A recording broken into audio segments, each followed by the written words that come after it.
Welcome once again to our annual conference. Good to see so many of you here. Just to give you a brief agenda of what's going to happen. The first thing I'm going to do is to run through a little bit of a scheme update, just to tell you what's been happening over the last year and the things that we've been up to. Then we welcome our special guest, Dean. Hopefully you've already had a chance to see his film. We welcome him to today's conference as well, and he'll be talking to us for a while. And then we'll have a break. And then we have three presentations following that. One from Chief Inspector Emma Hart from Hampshire Constabulary, and she's going to talk about what's been happening in custody suites to support autistic people. Then we have Rachael Watkins from the DWP, who is going to talk about Jobcentre support. And then we have Jason Norum, who is the Hampshire County Council Adult Autism Lead, who's going to tell you what's been happening with the Hampshire Autism Strategy, something that we've been working on over the last year. Then we have some stories from our ambassadors, and then once that's done, then we come to the end of the conference. We'll just close the conference, and we expect that to be around between 12 and 12:15, somewhere around about that. It just depends how things go. So hopefully an interesting program for you today, and I hope you enjoy it. So let's move on then. So let's have a look at what's been happening. All those happy faces there. Since the last conference, we've had 7 training courses. 106 new ambassadors have joined the scheme, which is absolutely fantastic. As always, they come from all walks of life, so a really good mixture of ambassadors. One thing we did celebrate in March was our 1000th Autism Ambassador, which is quite a milestone, something we never really thought we'd reach when we started the scheme 7 years ago, but actually we have now trained over 1,000 ambassadors. And Emma Goddard was the lucky one who was the 1000th ambassador. She's from Clanfield Junior School, and she has the honour of having a certificate which has got 1000 written on it.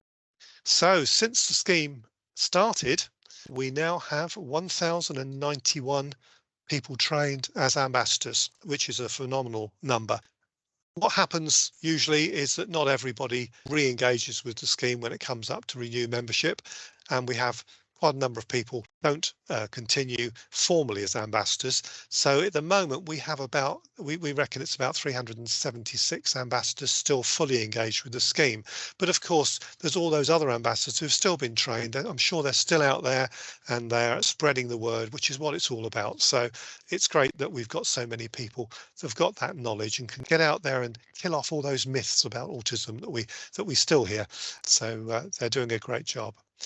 During the year, we've had 2 online networking sessions. One of the things that was identified once we moved the conferences to online events was that we just missed that opportunity to meet. When we had the conferences face to face, there was loads of time to have a chat to each other and everyone to meet each other. So to try and make up for that while we were still all online, we held 2 online networking sessions. 36 ambassadors joined in that. It was very successful. And then in September, we were able to actually meet face to face again for the first time, and hosted by Autism Hampshire at their headquarters, we had 33 ambassadors attend 2 face-to-face networking meetings. The feedback for those was very good, and it was really nice to get to talk to people, exchange views, exchange ideas. In addition to that, we've had 8 one-hour sessions that we've delivered from the training team at the request of our ambassadors. As some of you know, we've always said that if you don't feel confident spreading the understanding of autism to your colleagues and communities, then if we're available, we'll help out if we can. Well, we were able to help out on 8 occasions in this last year, so we hope that's been of benefit to people. Some of the other achievements this year, our training team has welcomed Zoe, who you've just met. Zoe joined the training team earlier this year and has been involved in a number of training sessions with us. She's actually about to go off on maternity leave, so she'll be leaving us temporarily for a short while, and we wish her well over the coming months, and look forward to welcoming her back again later in the year. We also said goodbye to Caitlin Martin, who some of you would have been trained by. Caitlin was from Autism Hampshire. She's now left Autism Hampshire to pursue a different career. So we said a sad goodbye to Caitlin, but she was great while she was with us. So that was good.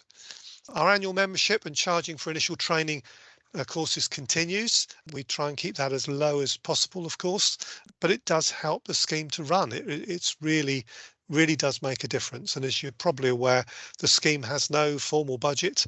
It's running because everybody mucks in together and helps each other out. The annual membership fee and the charge that comes in from training really does help us keep things moving. The other thing we've been talking about for a number of years, as you probably know if you've been an ambassador for a while, is the Junior Ambassador Scheme. It's an idea that was mooted and was discussed by a small group of ambassadors with the training team. We were just about to get underway with a trial in 2020 when COVID came along, so everything went on hold. But I'm pleased to report that we've met again this year and re-looked at the possibilities of what we could do to come up with an Autism Ambassador Junior scheme, and trial is actually underway in 2 places at the moment, just to see if some of the ideas we had are likely to work. We've got nothing in concrete yet. We're just trying out a few ideas, and we hope to report on progress of that early in the new year. So it's taking a while to get it up together. Watch this space. Things are moving there. And just to confirm that all of our partners continue to be fully committed to the scheme, we are actually expecting an increase in demand for the scheme over the next year. We know there's a lot of things going on in various places at the moment that's highlighting the need for people to know more about autism. So we hope to get more people involved in the scheme over the next year. So that's a whistle-stop tour through what's been happening over the last year, and it's all good news, so we're really pleased to report on that. Now, we are running a little bit ahead of time. Now, if that's okay with you, Dean, are you okay to drop in now and we perhaps have a little bit more time with you then? That would be fantastic if you can. So a very warm welcome to Dean Beadle, who is our special guest today. I'm sure most of you have seen the film that Dean made for us and we've shared with you. Brilliant film, really does pick up on a lot of the things that our ambassadors want to know. So thank you very much, Dean, for that, first of all. But welcome to the conference. And if it's okay with you, I'll hand over to you now for the next 45 minutes or so.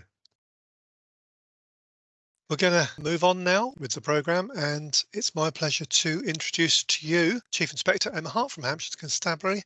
Emma is a member of the Hampshire Autism Partnership Board and has some interesting things to tell us about autism and custody suites. So over to you, Emma. Good morning, everybody. Thank you so much for having me. I'm delighted to be able to talk to you all and explain some of the work that we've been doing in our custody suites in Hampshire and the Isle of Wight.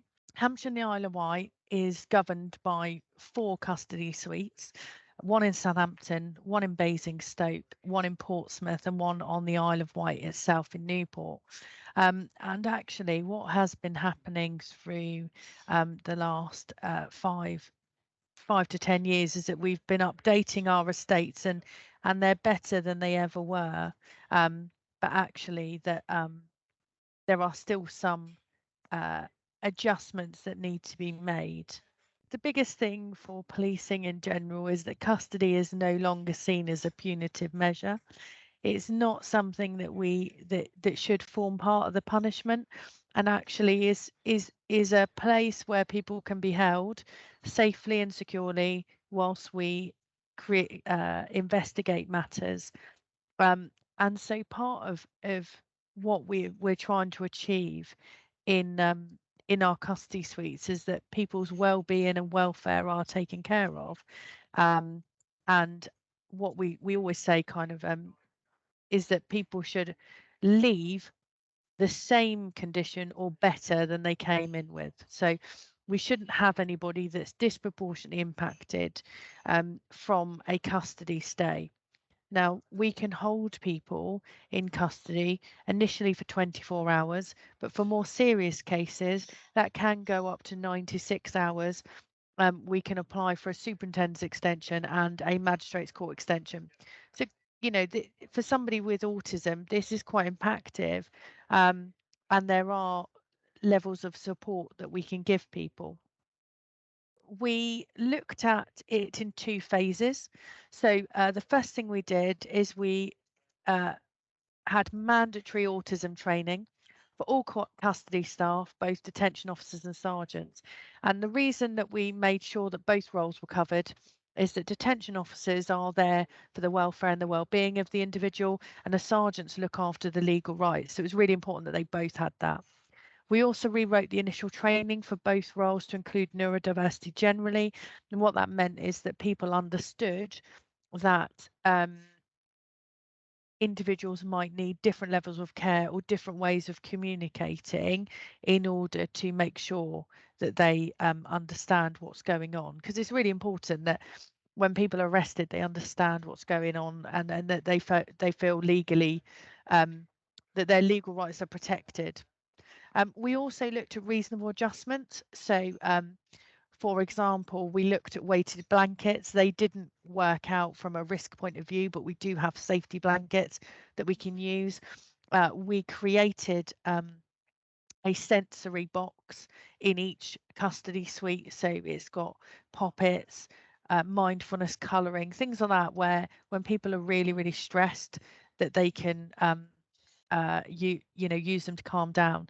And we also talked about reasonable adjustments the individual themselves might have. So for example, if they always have a particular item of clothing or a particular bit of jewelry, that we would leave it with that individual in order to allow them to manage their stress as they always do. We also had an increased use of liaison and diversion and healthcare professionals. So both are embedded in all of our custody suites, but it was that early notification to them so they could go in and speak to that detainee. And we also issued the custody toolkit, which was written by Nottingham University, and they talked about how you could give people more time and space. We have dedicated booking in suites that are soundproofed, so using them and making sure that people who flagged that they had autism early were given just more time and space to get used to their environment and flag any issues they had. And we also created funding. So we've now got Autism Ambassadors embedded in every custody suite. And what that allows people to do is ask for advice and just get a better understanding of how autistic people cope within our custody centres. Phase 2. So the initial risk assessment was changed to include the question, do you have or do you think you have autism or are on the autistic spectrum? And what that allowed us to do is make sure that our detainees could talk openly about any kind of issues they had with food, noise, and actually that would then depend on where we would house them within the custody suite. We extended the reasonable adjustments to look at any kind of technology we could give, if people struggled with knowing what time it is, whether we could give them a clock. All of this has to be risk assessed, but generally before all this work it would just be a blanket no, it's too risky. And actually what we're trying to empower our custody staff to do is to look at it on a case by case basis and whether that individual needs those reasonable adjustments to remain calm. We extended the neurodiversity training to include all aspects of neurodiversity, and we ensured that that was given to our detention officers, our custody sergeants, and all of our ancillary staff, so CID, etc.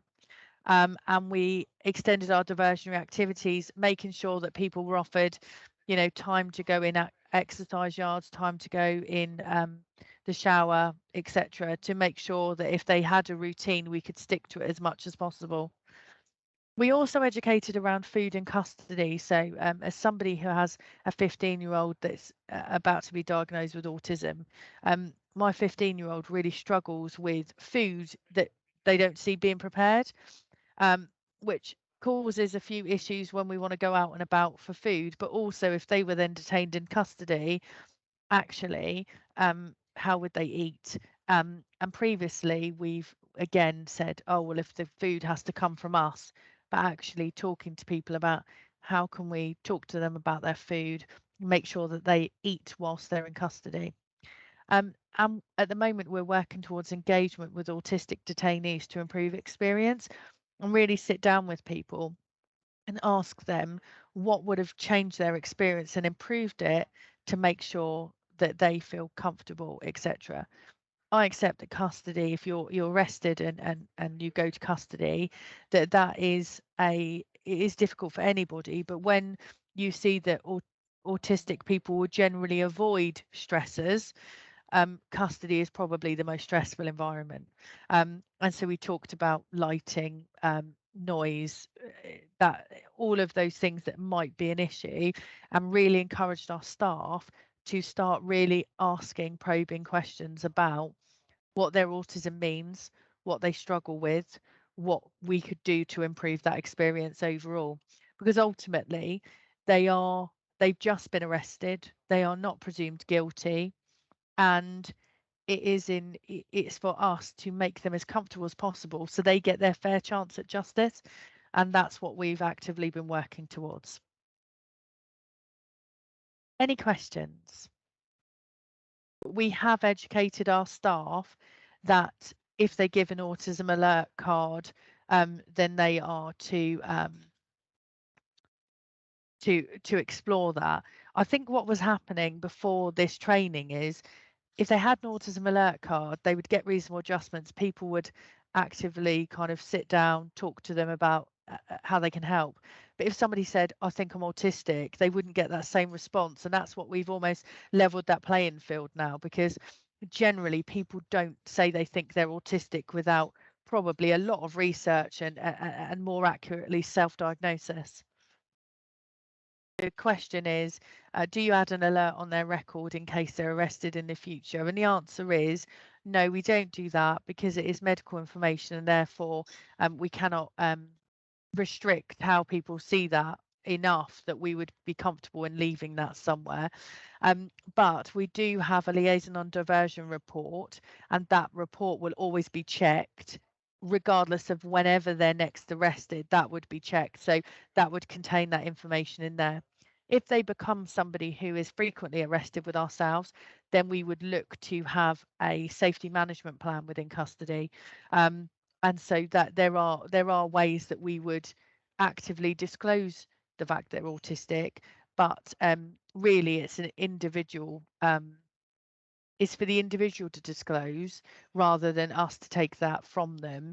Because I do think that if you didn't have the right training, you would just probably apply the same reasonable adjustments over and over again, and it might be that that person doesn't need those particular reasonable adjustments that day. Thank you, Emma, very much indeed for. Thank you. I know you've come out of a meeting especially to join us today, so Yeah. we'll let you get back. Brilliant. Thank you so much, everybody. Thank See you, you Emma. soon. Bye. Bye-bye. Well, now we move on to our next speaker, and that's now to Rachael Watkins. Hello, Rachael. Rachel's going to talk about Jobcentre support. So over to you, Rachael. Hi, thank you, David. Good morning. Thank you all for inviting me to come. My voice sounds a little bit crackly. I'm a little bit nervous because I've just seen that there's over 70 people on this call. So hi, everybody. I'm here today to talk about the Jobcentre and support that we have in place in all our offices for health and disability. I'll start off with an apology, probably. Because maybe you haven't had a good experience in the Jobcentre in the past, or maybe you have. But if you haven't, I am very sorry, and we are trying and very hard to improve the support that's available in the Jobcentre for everybody, for all customers claiming a benefit. In all our job centres, we have a health and disability advisor, and it's DEA for short. And that person acts as an enabler. So if you're not having a good relationship in your job centre, you can have a conversation with a DEA in your job centre. If you want to know who your DEA is in your job centre, I can send a list to David of all the DEAs in our Hampshire offices, and you can contact them direct. We'd like to know from you, what help and support you would like, because we are working collaboratively with lots of different organisations. We're learning, we're finding out more. For example, our office in Gosport, all the team there have an autism accreditation, and we are getting Autism Ambassadors in the rest of our job centres as well. We're working on different projects with the National Autistic Society, Ambitious About Autism, and the local authorities about how we can do things better. And like I say, there's a DEA in every job centre offering one-to-one support. So please let us know what that is. Towards this, we've set up training and given all our teams upskilling in something called a health adjustment passport. And the passport provides personalised support of prospective or current in-work support that you may need, and that will include adjustments, communications. It can help with the smooth transition into employment or when changing a job role. The tool is especially useful for autistic claimants as it identifies individual needs and adjustments in detail. For example, help communicating at an interview, having the questions in advance, difficulties using public transport or getting around. For example, a travel buddy to help use Google Maps and tools and plan for changes, or use a taxi. Workplace assessments taking into account sensitivities, for example, wearing earphones, earpods, sitting near natural lights. The list is whatever it needs to be for you. Support for specialist IT, for example, bionic reading, highlights in bold keywords, specialist equipment, a support worker, sometimes more of a coach, either in person or an app, such as they've used on Brain in Hand. But the DEAs can sit with you and help you go through this, but it is also available for anyone to look at on www.gov. You just put in health adjustment passports. So the next part of our work, as well as helping people within our offices, is having those conversations with employers. And we call this Disability Confident. And we're going out promoting and encouraging employers to think differently about disability and take action to improve how they recruit, retrain and develop disabled people. It doesn't have to be a disability. It can be a health condition. It's whatever affects your day-to-day lives that you would need help and support within your workplace or to apply for work. So all sizes of employers can be disability confident, and all the resources are available again on www.gov.uk. Disability Confident. Disability Confident is broken down into 3 levels. First level is about employer saying, yes, they are interested, they are wanting to make changes. 2, they become better at it. They self-assess to say what things they have put in place to improve their workplace for existing employees and in recruiting new employers. And level 3, increased knowledge and understanding, and actually they then become ambassadors and support other organisations to become disability confident when they're a level 3. I heard a question on the chat earlier about legality and what are the rights for autistic customers.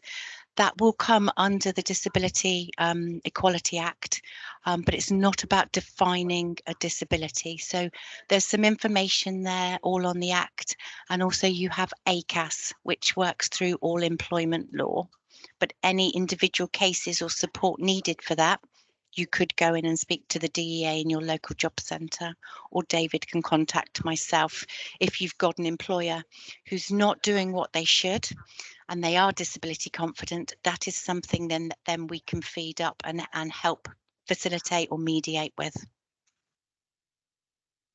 So sometimes reasonable adjustments might cost something. Most reasonable adjustments are a conversation, and it was good to hear Dean saying that earlier, but it's getting the right support to succeed in the workplace. Access to Work is a fund that is available tailored to the needs of an individual and may include a grant to help pay for practical support at work, a coach to help them adjust to a new job or role, help them learn in a way that suits them. But it's also advice about managing mental health at work and anxiety. And we've got Remploy who deliver bespoke webinars and overview sessions about neurodiversity and mental health. And the fund can help pay for training and communication for job interviews, for upskilling existing staff and getting everybody help and support that they need. But again, it's about supporting employers to recruit and train the individuals with the right skills and talents. And that's a whistle-stop tour really quickly I've spoken, so if there's any questions or anything you'd like me to go back over, please ask. Thank you very much indeed for going through that. Again, it's really good to see things are happening now at long last after many, many years. We're actually seeing people looking at these issues and making a difference. Thank you. Thank you. Bye, David. And now we move on to Jason Norum, who is the Adult Autism Lead for Hampshire County Council, who is speaking today on behalf of the Hampshire Autism Partnership Board to update you with some things quite exciting things actually that have been happening this year and are still happening, which we were sure you would want to know about. So over to you, Jason. Just a little bit of context. So as Dave said, my name's Jason Norum. I'm the head of commissioning for adult social care for adults 18 to 65 in Hampshire. So that's across the whole spectrum from learning disability, autism, mental health, physical disability, and across all of the adult social care that we buy. And a secondary role for me is our autism lead. So I am the sort of primary social care, adult social care rep on the autism board. So that's why I'm here today. Just before I go on, I just want to say a big thank you to David and everyone else sort of connected to the ambassadors scheme. Particularly, obviously, it's a really valuable thing for us to have in Hampshire. Not every local authority has something like this. It's quite precious and should be celebrated. And also just the general support from Hampshire Autism Voice is invaluable really for me as a social care professional, as it would be for health colleagues and colleagues from DWP, to have this group of people who are fully engaged and there for us to talk to and try and improve things is really great. And so not all areas have got that, so I'm always very grateful. Just to be clear, so when we're talking about the Hampshire strategy, which I'm going to talk through, we are talking about the Hampshire administrative boundary, so it's the Hampshire sort of county council areas. Portsmouth and Southampton as unitaries are kind of doing their own thing, and we do need to link up a little bit more to make sure we're aligned. And then there are also some issues obviously with health structures looking a little bit different now, covering a much wider patch with the ICB. So when I'm talking and when we're talking about the Hampshire Autism Board, we are talking about Hampshire, the Hampshire area. So not to go into this in detail, but it's a little bit of kind of creation story really. So currently in Hampshire we have two strategies. We have two autism strategies. So we have an adult strategy and a children's strategy, and they actually expired some time ago, 2015 I think. They reached the end of their shelf life, and the board had taken decisions over since then to kind of wait until the new national strategy was published. And those of you been around for this a while will know that was delayed and delayed and delayed, and then COVID happened and it was delayed again. So it's only really just been published July 2021, and the national strategy is an all-age strategy with 6 key priority areas. So we had a conversation at board level, and we've decided to essentially to replicate that structure. So we're going to bring the 2 current separate adults and children strategy into one all-age strategy, and we're going to use those 6 key headers to structure the new Hampshire strategy. So just skimming over those quite quickly. So yeah, the first one is just around understanding and acceptance within society. Obviously, Dean spoke at length about that this morning. Obviously, a long way to go, albeit with some progress. A lot of you will know about things like Oliver McGowan training being hopefully rolled out soon after some delays. So a big focus on that sort of general experience of people with autism, how they live in the world essentially.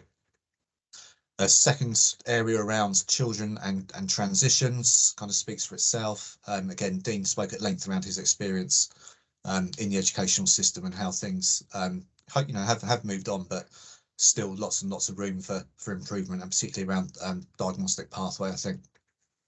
Employment, we've just had DWP colleagues there, so we know that people with disabilities generally are massively underrepresented in the workforce. Even though we have a lot of job vacancies at the moment, you think there was a real opportunity at the moment to try and improve that. So lots and lots of focus there. Health and care inequalities. So again, how people access services. We know particularly post-COVID that there are certain areas where there's huge issues with people getting the right access to health and social care. and services being available. So it's about accessibility and understanding of people delivering those services, really, to make that better. And again, that focus on diagnosis. Community supported inpatient care. So again, sort of fairly self-explanatory. So we know that people with autism tend to, experience kind of quite poor, can have quite poor experiences. What's the preventative offer? How do we stop people getting into that real kind of mental health crisis, and then ending up being sectioned? And then, what's the system do for people when that does happen? So a big area for exploration. And then we've also had colleagues from Hampshire Constabulary talking about youth and criminal justice. So I won't go into that again. So those are the six kind of key primary areas that we're going to look at. So the way that we structured this, we have we've set up task and finish groups for each of those subject headers, and we've made a commitment to have at least one rep from Hampshire Autism Voice within those groups. So we have that lived experience, if you like, within the groups. It's not just professionals. But as you can see, the level of sign up that we've got for the people leading those groups is really good. I think, I think if nothing else, this process we've gone through has kind of really kind of pulled in lots and lots of senior people from various organisations and really broadened the reach of the board. So that's really positive and will be helpful going forward. So that's the structure. So the task and finish groups are trying to meet monthly, albeit, as I said, this is generally on top of people's day jobs, or obviously people from HAV are there voluntarily. So we're trying to kind of keep the structure and keep the momentum, albeit recognising that it's a big commitment for everyone. But we are making good progress. So we're asking each of those task and finish groups to think about a few kind of key areas. So although we're going for a really heavy co-production piece, we need to have some consistency across the content of this new strategy. So we're asking each of the groups to kind of think about these primary areas. So what's the training required? What's available now, and what might be needed in the future within that particular area. For youth justice, for instance, what's the offer now, and what needs to improve. There's certainly a focus on demography. I think obviously Dean touched on issues affecting different parts of the community and kind of how people experience that differently. So that's driven by data. So there's a general question around kind of what data do particularly statutory stakeholders, what do we hold, how can we report, how do we know who's using the service or not, to make those things better. So there's a big focus on data. Within the strategy, we want to celebrate good practice. There is some really good stuff going on in Hampshire. We have some really good structures and processes and some really good stakeholder engagement, and there are some great services. So we want to celebrate that as we need to, but also we know that through this work we'll be identifying service gaps as well. I think probably intuitively, we might kind of have a feeling where those gaps are, but the work that we're doing is kind of putting that on a more formal footing, if you like, to sort of really hone in on what needs to improve.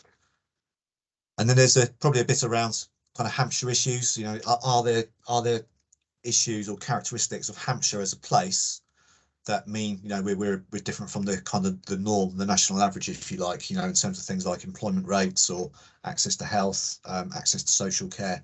Where do we kind of sit on the sort of national figures, and then identifying if there's a variation there, either positive or negative, what's driving that, what are we doing well in Hampshire or not so well. So yeah, a little bit around outputs. So the six task and finish groups are really focusing in on their particular subject areas, albeit within this kind of quite structured approach that we're trying to get everyone to kind of produce something which looks quite similar. We're not going to be asking statutory partners to make really firm commitments at this stage. So what we feel is the governance routes for a lot of the organisations can be quite complex. So for me, for instance, if we need to enact some change within Hampshire County Council Adult Social Care, there's a whole process that I would need to go to internally through our DMT and possibly through our democratic decision making, and that can be very lengthy. So the intention is that we create this strategy we highlight the areas that we feel as a board that need to be improved, and then it's down to the partners then to take that away and come up with their own action plans. And each DWP action plan will look different from adults. Social care will look different from health. But then the function of the board becomes very clear then from that point. The board will focus very much on ensuring the relevant partners come back with an action plan and then implement that. So that will become the main thrust of the board. So current timelines. So I think the first thing I'll say is this is self-imposed. So as a board, we've said this is what we're striving toward. I think we're kind of largely on course, and things have happened that need to on that timeline. One of the big things that we did, so as a board, obviously we know we have inputs from various groups, and as a group of people, we kind of all know each other, and we all sort of kind of chug along quite well. But we knew that there would be interest in this, a much broader interest. So from my perspective, so I work in adult social care, so we only see a fairly small number of people in the scheme of things. People with eligible social care needs are within scope for us. So we wanted to ask some much broader questions, because we know there'll be hundreds, if not thousands, of people out there living with autism or supporting people with autism. We want to give them a chance to kind of have their say. So we have been running quite a big public engagement exercise over the autumn, and that has just closed. So we asked a number of questions kind of linked to those 6 subject headers to try and understand a little bit more about kind of what it's actually like in Hampshire, to either kind of confirm or challenge our own assumptions around how things are. So in an ideal world, I've had some feedback from that to present to you today. Unfortunately, we're not quite there. It's quite a scientific approach to analysing all the returns, and it's a little bit slower than we were expecting. So we should have something well before Christmas, hopefully, and obviously we'll publish that as an insights report as soon as we're able. So we're hoping that will give some real texture and context to those task and finish groups. The task and finish groups have also been kind of firing out some more targeted surveys. So where there are particular subsets of people that we think actually we really need to kind of drill down on some subject matter, we've sent some more. So in education, for instance, there's been a targeted survey at teachers and teaching assistants, which would have looked a bit odd in a general public engagement. So that's been going on as well. So that will also add sort of data and intelligence. So the plan currently is that we will have draft text for these chapters. So we would have analysed all the insights work from the engagement. We would have kind of started to make sense of that, started to put out themes, and started to build the chapter content for sort of middle of January. And that would go into the to the autism steering group and the board for some sense checking and some challenge.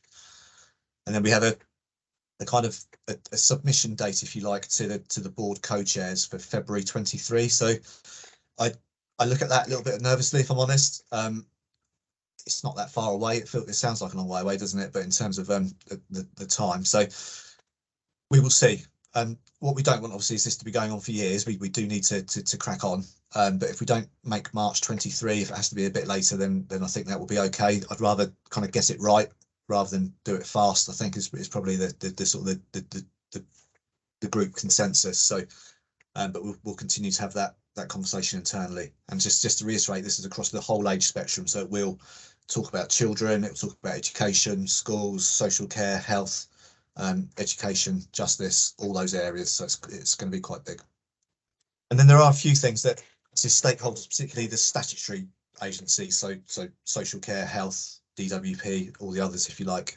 There are some things that we're going to need to think about as we start to consider the outcome of the strategy engagements and kind of what we need to do next. So demography and access to services in terms of age profile and diversity and gender. I suspect there's going to be some stuff coming out of this which is going to challenge maybe some of the kind of standard assumptions that we have, which will be good to kind of have a bit of a refresh.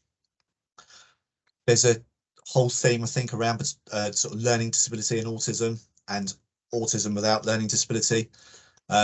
certainly within social care, we've struggled at times to make that differentiation and to know where people with autism should sit within the system. And I think that might be common in some other stakeholders as well. So I suspect there'll be areas for development there. Data collection and monitoring, we've already picked up that actually the data in some areas is quite challenging. Our systems don't talk to each other very well. It's quite hard to get a very sort of conclusive register, if you like, of people to really know what's going on in terms of numbers of people and access to services and all those things that are really important.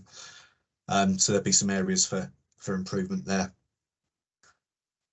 I think governance and leadership is interesting. As I said, the geography of Hampshire is a challenge at times, just because it's so big. If you think of, if we're talking about an issue such as housing, for instance, we have 11 district and borough councils in Hampshire who have the statutory lead on housing. So that instantly is a complication, isn't it, having that big area. But also sort of understanding where the board sits. So the Autism Partnership Board is separate from all of our statutory agencies. It has a degree of sovereignty, in my view, but it doesn't have huge kind of level of power in kind of forcing the hand of those agencies. A lot of it is some stuff set out in law, obviously, but also kind of leveraging kind of goodwill a lot of the time in terms of the inputs from those agencies. So it'll be interesting to sort of see how that develops over the next few months. And then I think obviously an elephant in the room, I guess, is around sort of budgets and funding. So no doubt there will be areas and potentially some quite big areas that need to improve in Hampshire. Under no doubt that will be the outcome. But then how that's actually done is another question. We all know what's happening just generally in terms of government finances. Some of you would have seen Hampshire County Council's press release last week about our own financial situation. All statutory agencies are going to be having that same trouble, aren't they, over the next few years, I would imagine. There is still money available, but a lot of it tends to be quite short term, and it's quite hard to kind of create real long-term systemic change if you've got a one-off pot of money which only lasts a year or two. So we're always going to be kind of battling with those issues. But having said that, there are things that all agencies can do which don't need to cost a lot of money, are just sort of common sense sort of changes to practice, I think. So we'll be looking to do that wherever possible. I think that may be it from me, David. Yeah, so just in terms of the sort of general strategy update, David, I don't know if there's anything that you wanted to add from a kind of have perspective. Thank you, Jason. Yeah, the only thing, I'll just echo what Jason has said. The fact that we have brought in so many different agencies and organisations into this whole process, it's been really good to see, because we've been running now for nearly a year. So many people from so many different places involved. There's real buy-in into this. There will be challenges ahead without any doubt at all, but everybody is trying to work towards the same goal. So we look forward to seeing how this now develops over the coming months. I think the really hard work is about to start once we get the feedback from the consultation and we start actually putting together the actual strategy. So watch this space. I think the thing is there. But thank you, Jason, for that update. That's really good. Thank you very much indeed. Thank you. Okay, so now we're going to hear from some of our ambassadors. As you know, those who have been to our conference before, we ask ambassadors for their good news stories and ask them to be brave enough to face the camera and actually do something to camera for this conference. And I'm very pleased to say that 6 of our ambassadors have risen to the challenge, and we're going to hear now from 6 ambassadors. This is just a sample of what's going on out there in our ambassador scheme. So sit back and enjoy. Hello everybody, my name is Emma Akid, and I've been an ambassador for over a year now, and as you can see, I work for the NSPCC, and my focus is across Hampshire. But what I wanted to do in the ambassador role was really help start promoting more awareness of autism and acceptance within our charity and organisation. So I was looking for ways that I could sort of start to do that. So one of the first things I did was set up a neurodiversity group, and we had a meeting across all different departments and sectors across the charity. Then we looked at Disability History Month as a really good opportunity to start those conversations and help promote understanding around autism. So the theme last year was hidden impairment. So it was really brilliant opportunity. And what I decided to do was tell my story in terms of my daughter, who was diagnosed with autism 2 years ago.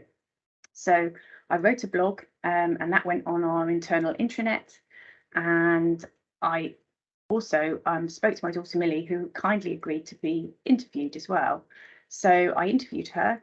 And what we got there was the child's voice about how it feels to be autistic, some of her difficulties, some of the challenges, but also very much around the strengths. And we wanted it to be strength-based. We wanted people to actually start seeing autism as just a difference, another difference, like many other differences that are out there. We wanted it to really feed that understanding and also to challenge the stereotypes. So particularly around perhaps how autism presents itself, and obviously for girls and young women, it can be quite different in the way that maybe that displays itself. So yeah, so the focus was around that, and then that video went onto the intranet again, and it went on for the whole of Disability History Month. For a whole month it was up for staff, volunteers to see and view. And then that started conversations. So people were actually coming to me and saying, oh, I understand that, I can see that my daughter's also waiting for a diagnosis, or I'm wondering now if my daughter might be, because these are some of the similar things that I have observed. So it was a really good way to start that. And since then, we've also looked to do training across different departments. So we have used the Autism Ambassador presentation, and we are training staff and have done across the childline bases. They've all had that training, and we're going to be training our schools teams as well. So that's where we're at the moment, and that's what I've done this year. Thank you. Hello everyone, my name is Viv and I'm an Autism Ambassador. I've been involved with the scheme for a few years now. I'm late diagnosed autistic, and although I knew I was autistic for quite a few years after my son was diagnosed, I wasn't officially diagnosed till last year. So in terms of the ambassador scheme, it's been quite a busy year for me. I set up a community support group for parents of autistic teenagers about this time last year. That's been running really well every Tuesday, and we meet at a cafe in Aldershot. And there's a kind of a core number of us that meet, and we also have a WhatsApp group, and that's been going really, really well. I also have started to deliver training to parents in the local area, and one of the subjects that has really I've been really wanting to talk to people about and deliver training about is autistic burnout. That's a particular interest of mine, and so far I've run quite a few sessions on that. I did a couple of sessions for the National Autistic Society. One was a women's group and on autistic burnout. And I'm going to be delivering more of those training courses this year and next year.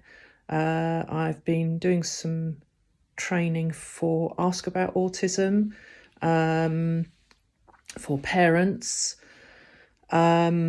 I've also been asked by the Hampshire area to do some training for the safe havens, mental health safe havens, and I'm going to be training them in autistic burnout. So hopefully that will happen.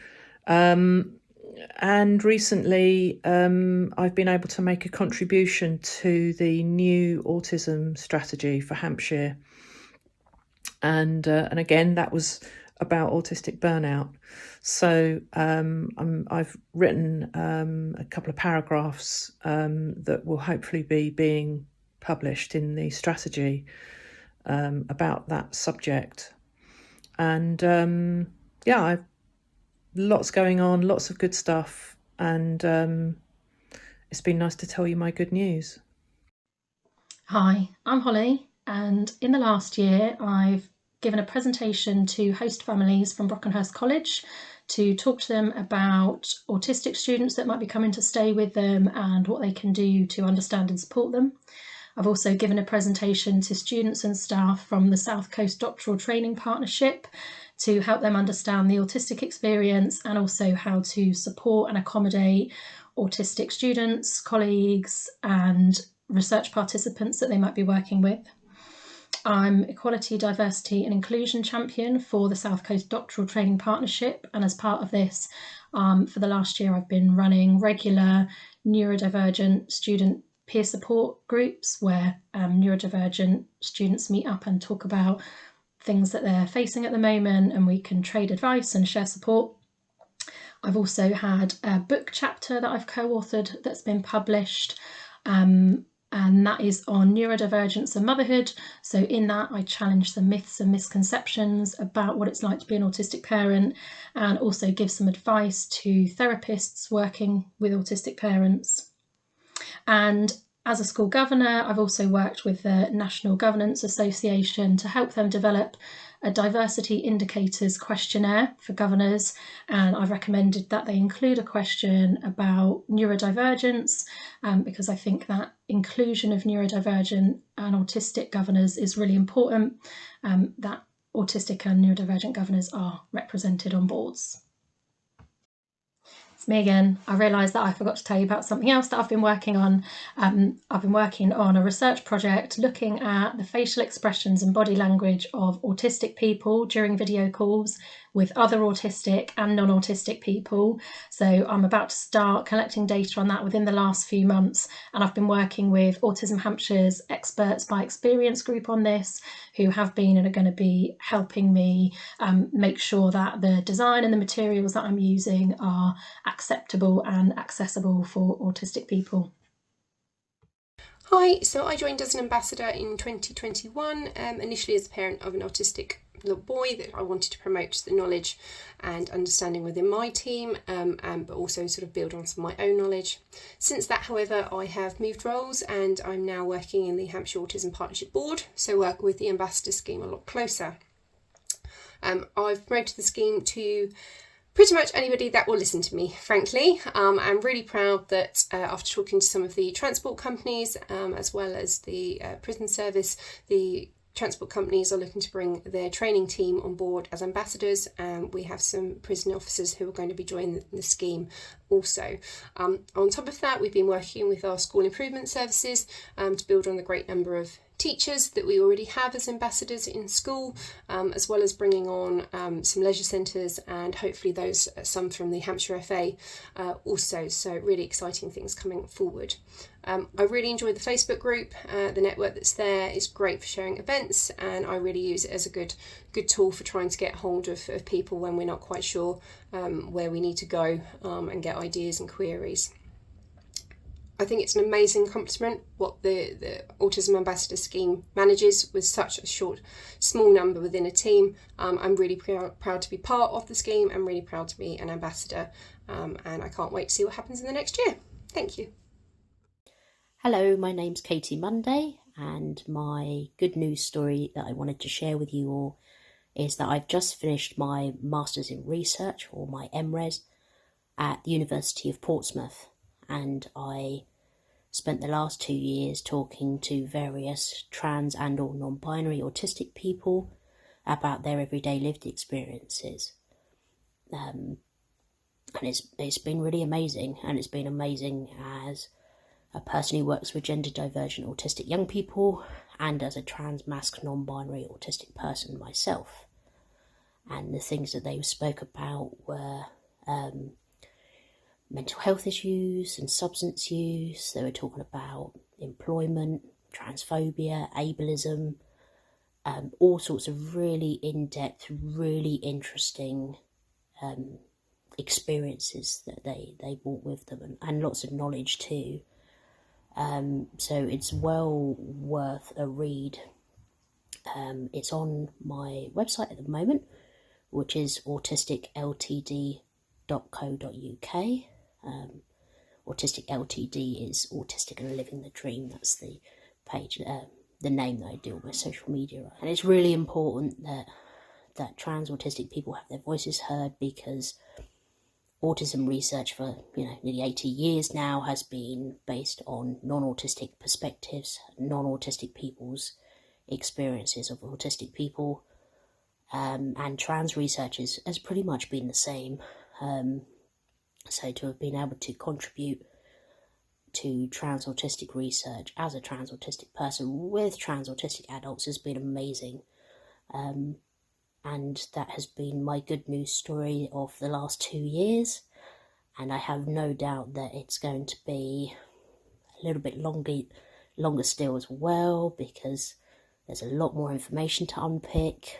I'm going to make plain language versions as well, so it's a bit more accessible to more people. Infographics, kind of pictorial versions as well. And I'm also working on an article about autistic people's experiences of accessing gender identity healthcare. So this good news story might be a little longer than just a few years. Hello, I'm Jo Murchie and I'm the lead careers advisor for the Gosport and Ferrum Multi-Academy Trust, which comprises about 4,500 learners.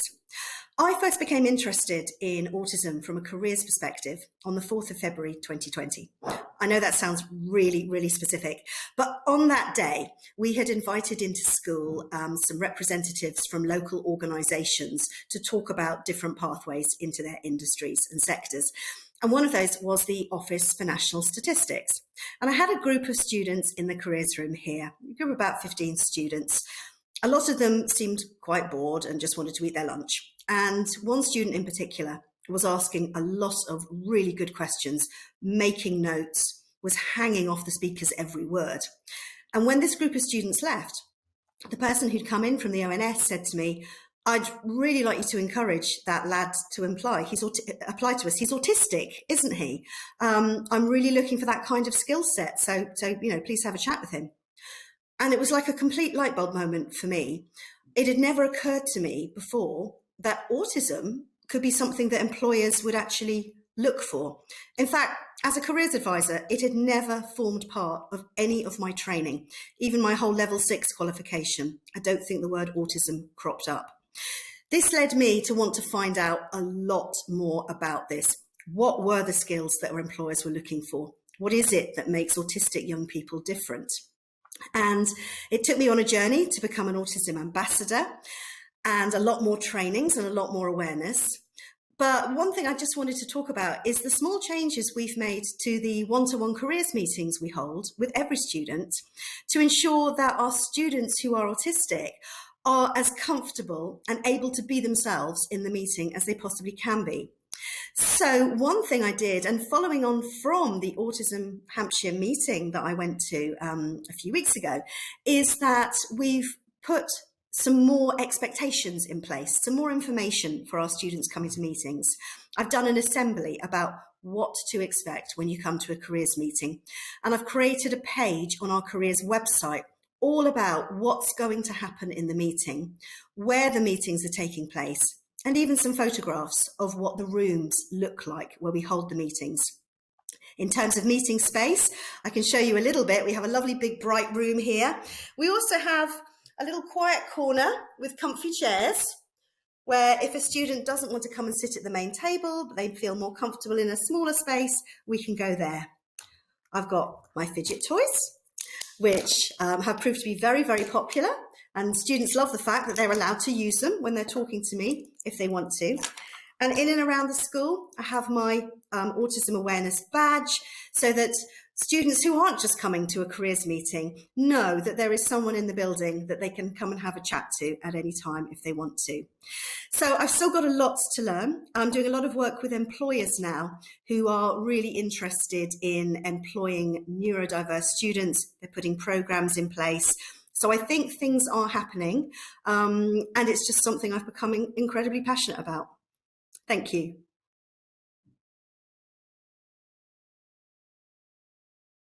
Well, there we go. Thank you very much to our ambassadors who have contributed there. And I know that's just a sample of the many things that have been going on over the last year.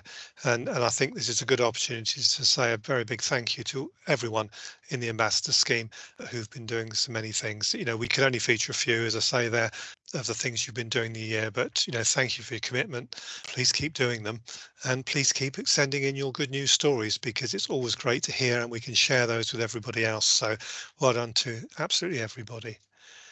Just to finish off, really, we're almost at the end of today's conference, and just to finish off, to tell you a few things that we're thinking about for the future.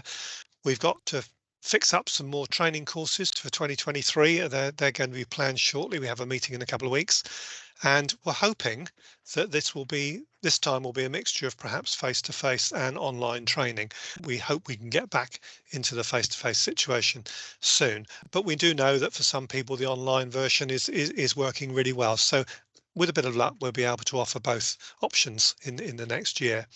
We're definitely going to plan some more networking meetings of ambassadors next year.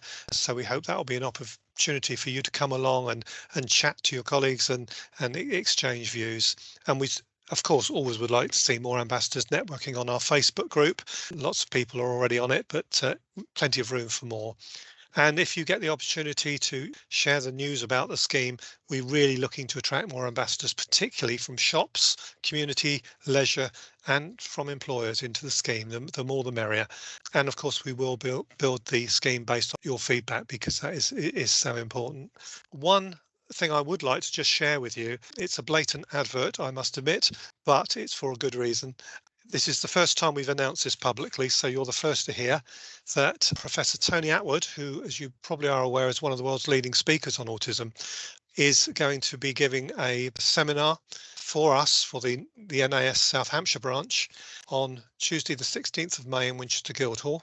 It's a whole day event. This will be the third such event we've held with Tony.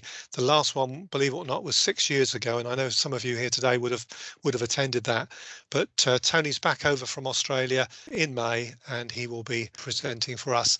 Tickets will be going on sale very shortly, and we will be publicising it. One thing I will say, as some of you probably already know, many people who over the years have booked Tony to speak at their events have charged very, very high prices indeed for his conferences.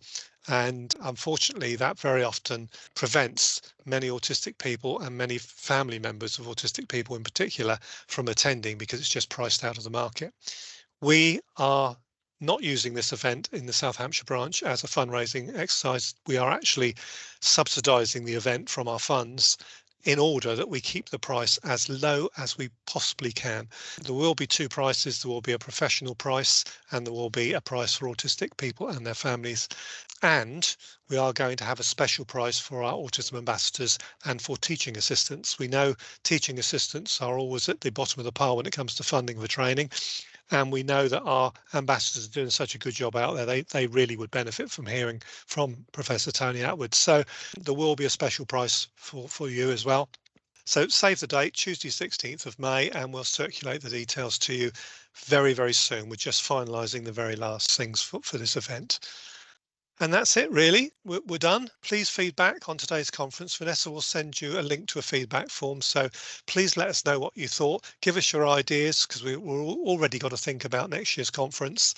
And we always welcome ideas for the scheme. And so there we go. Just a reminder of our little motto: smallest of actions can make the biggest of difference. And thank you all for attending. Particular thanks to our speakers, particularly to Dean, who's absolutely fantastic. To Rachael, Emma and Jason, and our 6 ambassadors who braved the film as well. So thank you all very much. Look forward to hearing from you over the next year, and no doubt we'll meet again soon. So thanks ever so much, everybody. Goodbye from me.